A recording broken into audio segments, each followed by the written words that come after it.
첫 소식입니다. 오는 19일부터는 노동자를 한 명이라도 고용한 회사는 노동자에게 임금 명세서를 의무적으로 지급해야 합니다.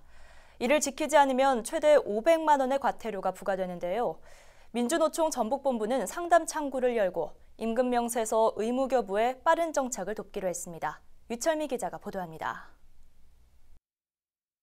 지난해 일을 하고도 임금을 받지 못한 노동자의 82%가 30인 미만의 작은 사업장에서 일했습니다. 밀린 임금을 받기 위해 고용노동부에 신고해도 명확한 근거가 없어 제대로 구제받기도 쉽지 않은 게 현실입니다. 체불임금 진정을 하면 진정인에게 체불임금의 입증 책임이 있습니다. 이건 이제 사용자가 다행히 그거 맞습니다 하면 좋은데 그렇지 않는 경우가 대부분이에요. 사용자들은 그거 아니다. 나는 정상적으로 다 주었다, 지급했다. 이러는데 다툼이 있는데 이걸 입증하지 못하는 경우가 많습니다. 오는 19일부터는 임금 체불로 인한 분쟁이 다소 해소될 전망입니다. 지난 4월 근로기준법 개정안이 국회를 통과하면서 한 명의 노동자라도 고용한 회사는 임금 명세서를 의무적으로 교부하도록 했습니다.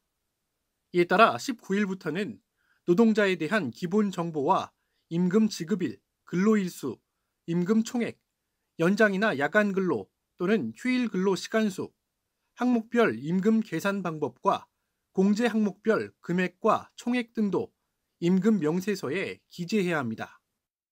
고용주나 노동자 모두 임금과 관련한 분쟁 시 명확한 근거를 제시할 수 있게 된 셈입니다. 특히 고용노동부는 임금명세서 관련 구제 신청이 관할지청에 접수됐을 경우 이를 면밀하게 살피고 조사하여 위반 사업장에는 강력한 제재를 부과할 것을 요구한다.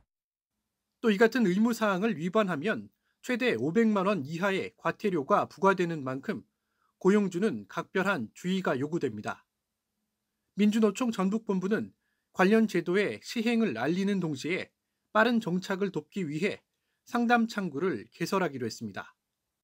실제로 임금명세서가 지급이 되었다 하더라도 자세한 구성 항목이나 이런 것들이 안 쓰여져 있을 가능성도 있고 쓰여 있더라도 잘못 쓰여 있는 상황들이 있을 수 있는데 그랬을 때 고용노동부에 신고하셔도 되지만 노동자 편에서 상담할 수 있는 민주노총과 상담하시는 게 어떨까라고 말씀드린 겁니다. 한편 이번 임금명세서 의무 교부 도입으로 최저임금 위반 행위 역시 점검이 가능해질 전망입니다.